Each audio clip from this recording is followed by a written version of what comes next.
Okay, so what we're going to be talking about now is colligative properties.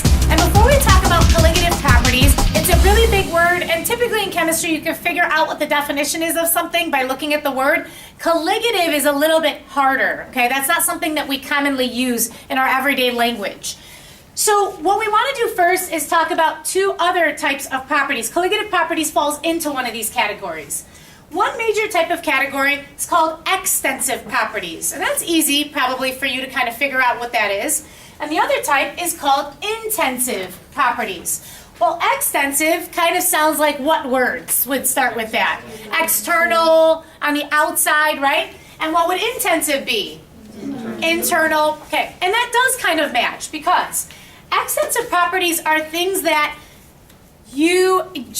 based on the look of it on the outside, it could change for a particular substance. For example, if I had a huge, big block of gold, and then I had a small piece of gold, the extensive properties would be things that would change between the two of them. For example, would their mass be the same? If I had a huge chunk and a little chunk, would they have different masses? Yeah, they have different masses. Would something like their volume, would their volume be the same? Nope, their volume would not be the same. That would be called an extensive property. So those are things that could change, and it's based on how much of it that you have, on the amount of it that you have. So it says extensive properties depend on the amount of the sample that you have. Intensive properties are things that whether you have a huge piece or a small piece, it would be the same. For example, if you had a huge piece of gold and then you had a small piece of gold, would the density of it be different? No, the density would actually be the same because it's a ratio. It's your mass per unit volume, and that would always remain the same. Would the melting point of it be the same? Yeah, the melting point will be the same. It doesn't matter if you have a little bit or a lot. So that would also be something that would be called an intensive property. Would something like concentration, again, if I had a huge container of lemonade or I had a small, I poured it into a small cup, would that still stay the same? Yeah. Yes. That's also called an intensive property. Okay? So the intensive properties are things that do not depend on the amount of the sample that's being studied. There's a subset of the intensive properties of a system known as colligative properties, and they can only be applied to solutions. By definition, one of the properties of a solution is a colligative property if it depends only on the ratio of your number of particles of solute to solvent. Okay?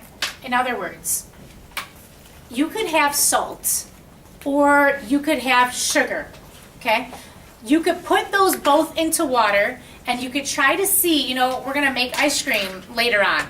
And you need rock salt. How many of you have ever made ice cream on your own without buying the ice cream? Okay. You know how you need to add rock salt to the water? Or you can use liquid nitrogen. You can do that too. So what you do is you basically you depress the freezing point by adding the rock salt to it. And so you can lower the temperature by more than 15 degrees. And so then it will start to freeze. Otherwise, you can't make ice cream with just ice. Okay? So the freezing point needs to be lower in order for it to happen.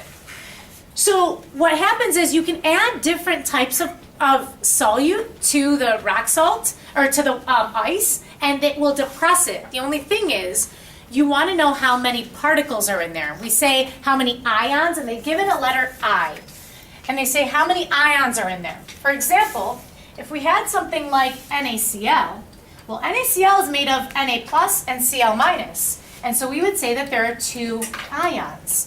But something like sugar, which let's say that we used C12H11O22, like if we were using sucrose, that doesn't have ions. So this would actually be called 1 ion, or 1 particle, okay? And so depending on how many particles you have when it separates, that's going to be the determining factor for colligative properties on how much it lowers your freezing point, or we're going to talk about the opposite, what happens if you're trying to boil something, okay?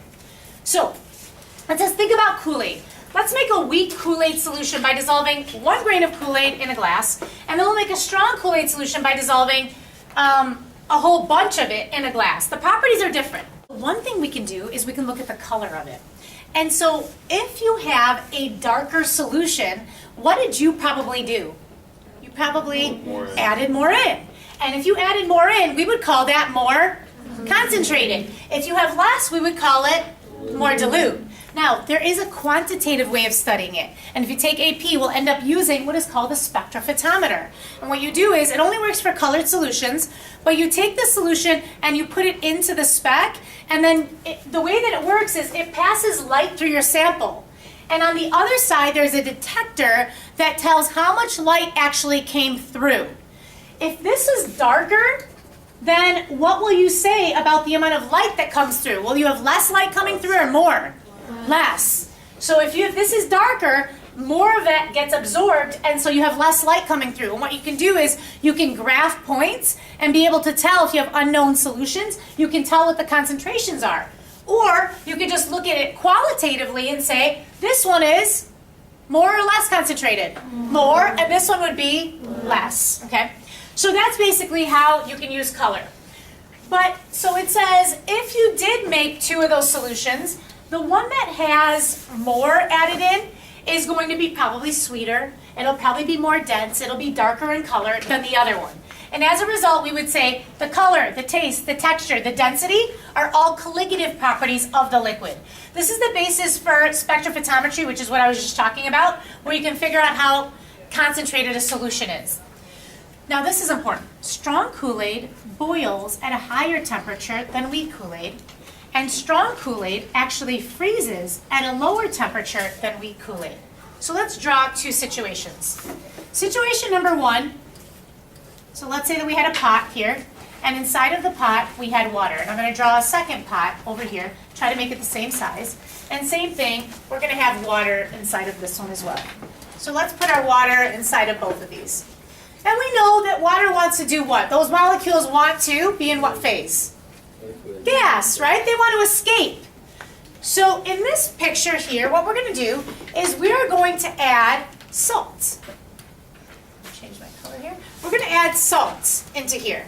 Okay? So let's say that we had salt. For example, if you were making pasta and you had salt water, there are two reasons why they tell you to put salt in the water.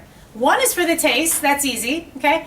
The second reason why they tell you to put salt in is the explanation for this. If these molecules want to leave, they just leave, okay? Remember, evaporation will even happen where it's a cooling process, because what do the molecules do? They steal energy from where? The surrounding molecules. They take energy from the molecules beneath them, and then they escape.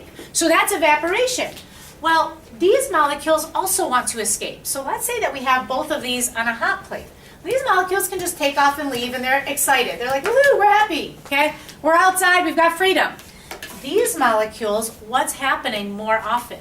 The salt, what do you know about salt? If you were to evaporate all the water off in a pot, what would be left behind? The salt on the inside. Salt does not vaporize. We actually call it non-volatile. Something that doesn't vaporize, we call non-volatile or volatile. So in this case here, these molecules are trying to escape, but what happens? What happens? The molecules get what? Trapped. I heard it. The molecules are trapped. They're trying to leave, and then all of a sudden, there's a salt molecule that bumps them back down again. Another one's trying to leave, salt molecule bumps it back down again. What ends up happening is, it ends up requiring more temperature to get these to boil. They're trying to escape, but they're being blocked more. So in this case here, they're being trapped by the salt, okay? And so what happens is, we actually increase our boiling point. It requires more energy to get it to boil. So if that's the case, let's go back to the pasta. If you increase the boiling point, then what happens when you're trying to cook pasta? It actually cooks faster because you're cooking at a higher temperature, okay? And so that's two reasons why. Now, it does require more energy to get it to boil, but once it is boiling at a higher temperature, so your pasta will cook faster, okay? Now, the opposite happens when you're trying to freeze something. When you're trying to freeze it, the salt molecules are getting in the way. And so, similar to throwing rock salt outside, what ends up happening is the molecules are trying to come together and freeze, but instead the salt's in the way, and so it ends up decreasing your freezing point. So if this were the same situation and we were actually lowering the temperature, it would decrease your freezing point, okay? So now we're just gonna fill in the blanks. Pretty much that explanation is gonna go for the rest of this. So this next thing just says, let's talk about what is called boiling point elevation and vapor pressure depression.